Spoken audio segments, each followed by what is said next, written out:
रे भवानी रे धुने दे तोहर ब्याह लागल चलो रे की भेलो रे की कहिया बाबा ई छौड़ी तो हमरा ठोक लेलका।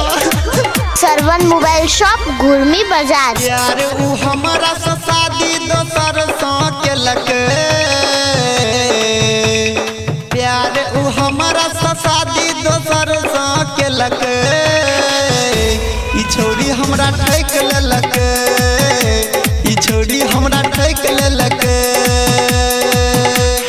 दहेज वाला सब पैसा बाबू के बुरलक, एहो दहेज वाला पैसा हमरा बाबू के बुरलक। ई छौड़ी हमरा ठोक लेलक, ई छौड़ी हमरा ठोक लेलक, ई छौड़ी हमरा ठोक लेलक, ई छौड़ी हमरा ठोक लेलक। DJ Ritesh Sharma.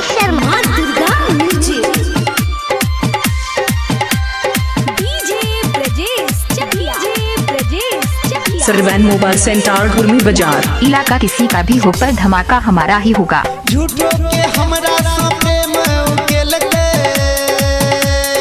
I love you कह के उ सपना देखलक। हाँ आई लव यू कह के उ सपना देखलक।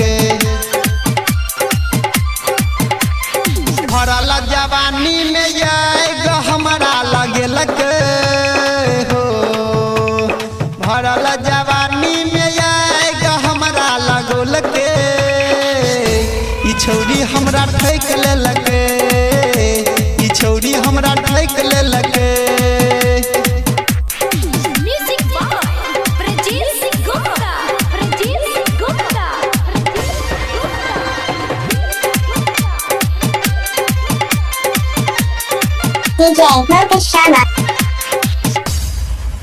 अरे छौड़ी रहे उत्तर धनुषा नेपाल के, की कहिया भैया बिगड़ दिलक हाल के, की कहिया भैया बिगड़ दिलक हाल के। ओकर पापा दहेज में बोलेरो देव कहलक, हाँ ओकर पापा दहेज में बोलेरो देव कहलक। ई छौड़ी हमरा ठोक लेलक, ई छौड़ी हमरा ठोक लेलक।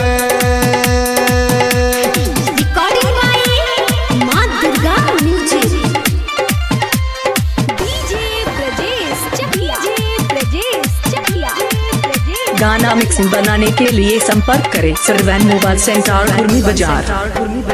शंभू विकेश के भगेल बियाह यो, बरहा के अनिल के रखते के ख्याल यो, बरहा के अनिल के रखते के ख्याल यो। डीजे सुमित सरवन से शादी रचलक, आ डीजे रंजित राज से शादी रचलक। ई छौड़ी हमरा ठोक लेलक, ई छौड़ी हमरा ठोक लेलक। प्यारे ऊ हमरा से शादी दोसर सा केलक, प्यारे ऊ हमरा से शादी दोसर सा केलक। ई छौड़ी हमरा ठोक लेलक, ई छौड़ी हमरा ठोक लेलक।